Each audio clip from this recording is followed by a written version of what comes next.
Hey, I am Patty Huck, and I am going to show you some pre and post walking exercises that I have learned and use.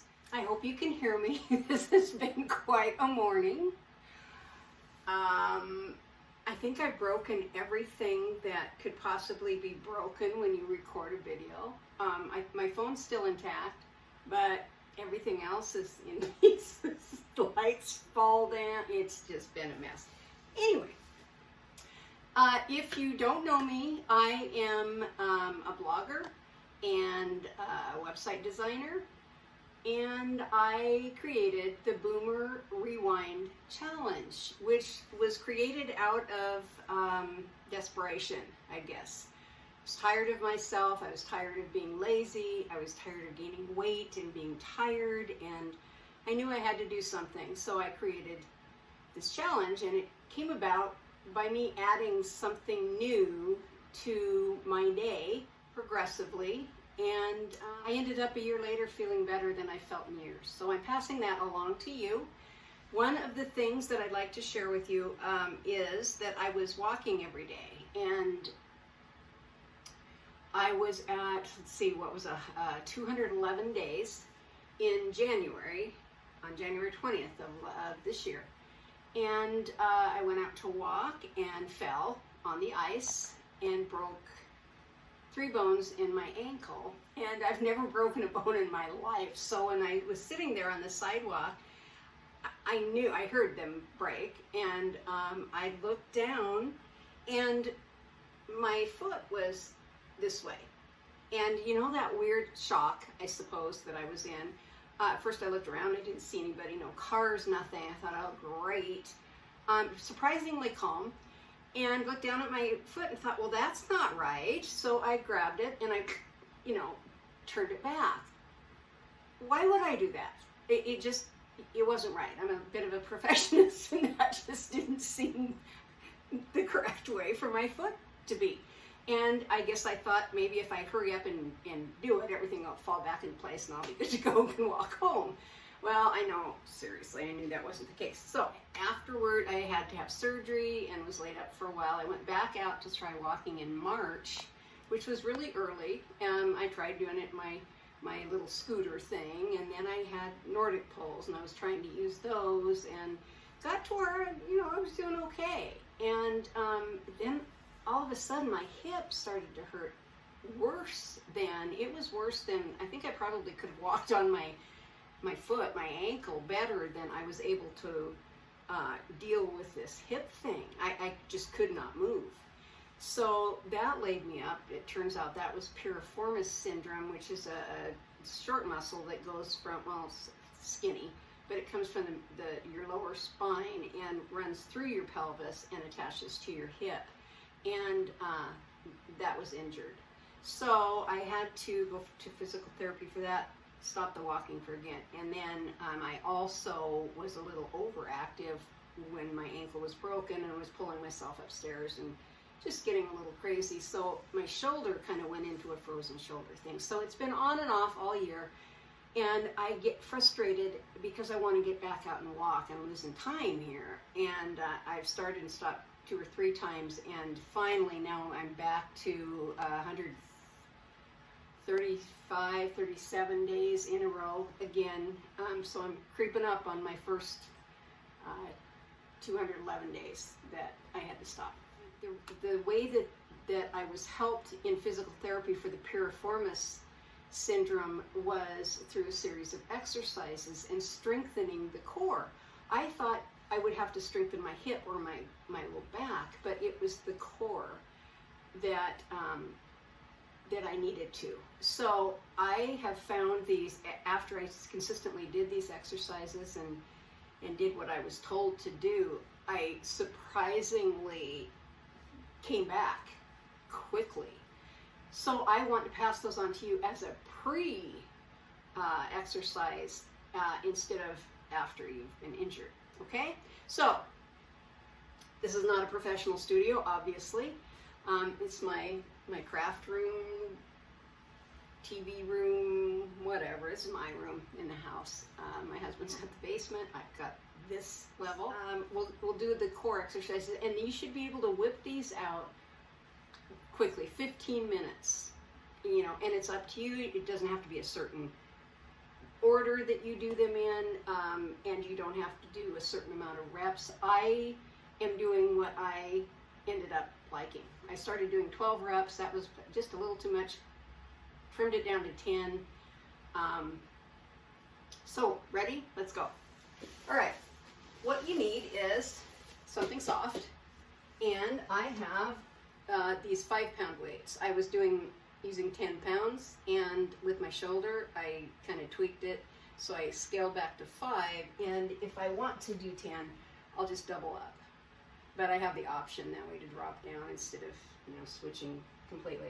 I also got a little ball at the dollar store, I think it was, and this is great. You can use it in all kinds of things.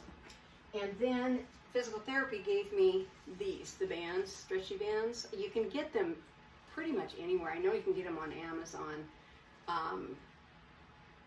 And this is the red ones. They go by strength, I guess. I was bumped up to, started with yellow, which must be the lowest, and then bumped up to red, and then they progress, you know, tighter and harder for you to move. But I've stuck with these. These are good. I don't need anything more than that. So, and the thing is, this is not picky. You don't have to go a certain way with anything. Okay, so the first exercise is well, you might want to start with some kind of stretching, you know, something just to loosen up a little bit. And just go with what you usually do, and if you don't do any exercise at all, just do what feels good. You know, find something. The thing I've always done is I just kind of move around and think, oh yeah, that stretches that, so that's a good one. You know, I'll do that. Just do that. Do it that way. It doesn't have to be any particular thing. So, the first thing I'm going to start with is the core strengthening. And there's many, many core strengthening exercises. I'm not a jumpy around exercise person. You know, I like more of the slow stretch and the muscle building kind of thing. So, do what you like. These are just some suggestions. So, are you going to be able to see me? If I go further away, is it further away or closer? Further away. Okay. Now. Okay, so first of all, we're going to take the ball. Lay back and put it between your knees and push. Hold it. Hold it. Can you see what I'm doing? Just putting it between my knees and pushing my knees together. You just push and hold, and while you're doing that, where your belly button is, think of something, you know, a string attached to your inside of your belly button, and pushing it towards the floor. Just pull it. Pull your belly button towards the floor as you're pushing your knees together. So you can just count, you know, 1, 2, hold, 3, hold, 4, hold, you know, kind of about that. And the whole time you're pulling your stomach in. So do that 10 times and then rest. Then do it another 10 times if you want. If you're just starting these and you haven't been exercising at all, just do 10 of them and stop. And that's all you do. Okay, the next one is using your ball again. Put it over your head, and you're going to extend. Whole time again, pull your stomach in. Stretch it up over your head. Push your legs out, and keep your low back on the floor. Push your low back on the floor, which will happen if you're sucking your stomach in. You do 10 of these. Do them as slow or as fast as you want. You can put your legs as high. You know, obviously, the lower you put them, the harder it is. I have a hip that cracks or pops every time I get it to a certain, oh wait, you'll hear it. Oh, there it is. I don't know what that is. Anyway, so I try to go above or below wherever it is that that thing wants to pop. So that's another exercise that works, okay? Then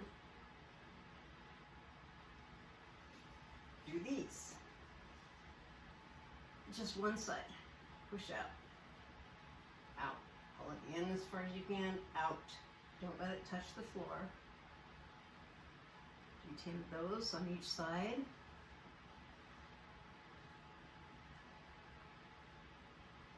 Okay?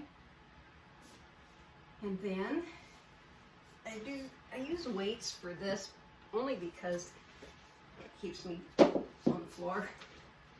Sure, it's on the floor. And you're going to want to raise your hips up as far as you can. Okay? 2, 3, 4. Do 10 of those. All right? What are some of the other ones that I was trying to think? Oh, and then we have these ones. What you do is you put the strap around your knees, sideways, open. This is called a clamshell, and this really helps that piriformis muscle. Really builds it up and strengthens it. You don't have to go away. In fact, they told me don't. You know, I was being overzealous. She said just bring it. Really, this is all you have to do here.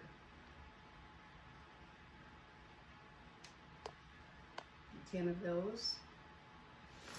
And switch. Do it on the other side.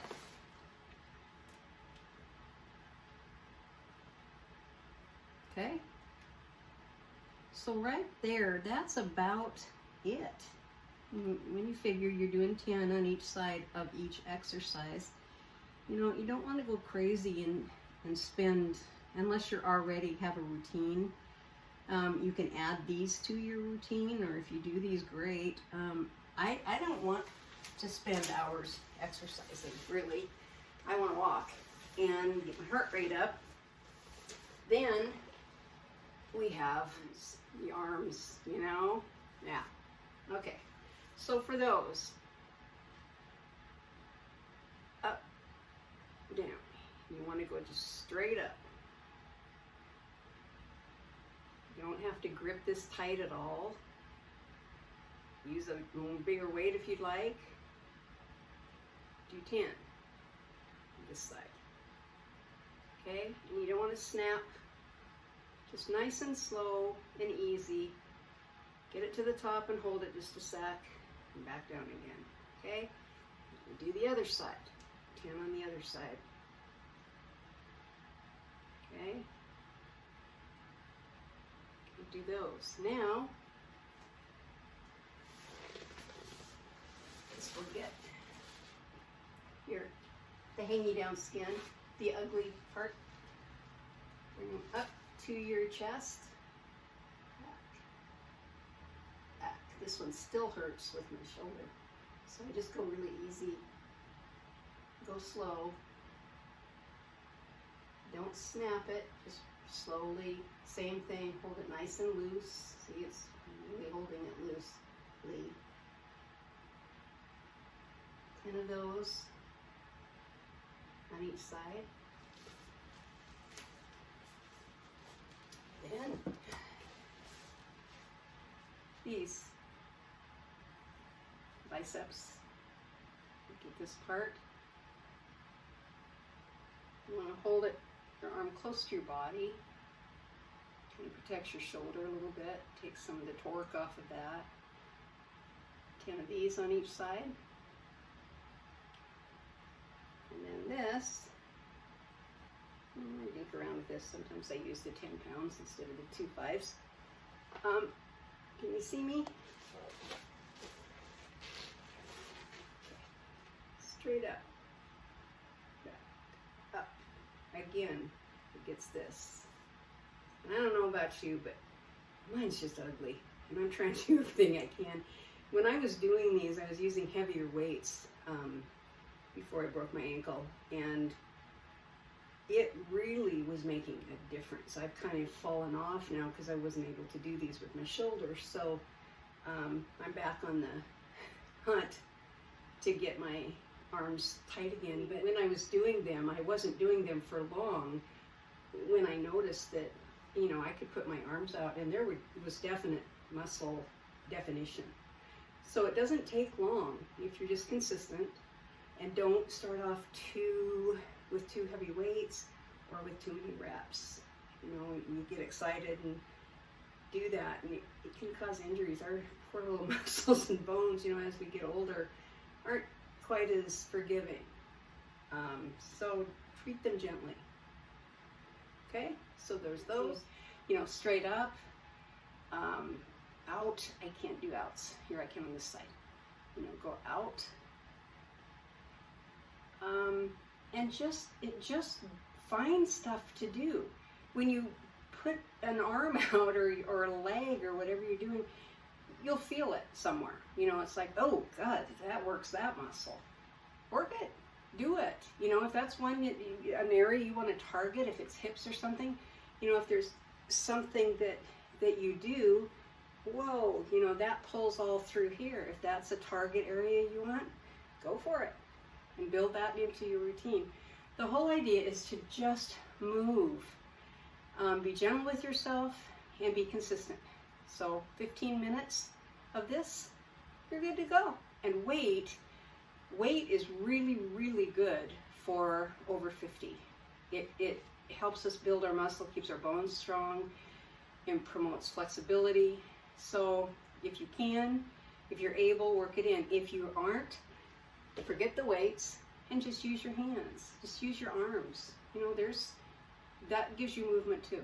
Okay? So there you go. That hopefully will get us moving, keep us moving, and combined with, you know, after you're done with this, throw your walking shoes on and go out and take a 20-minute walk. Okay? Talk to you soon. Bye.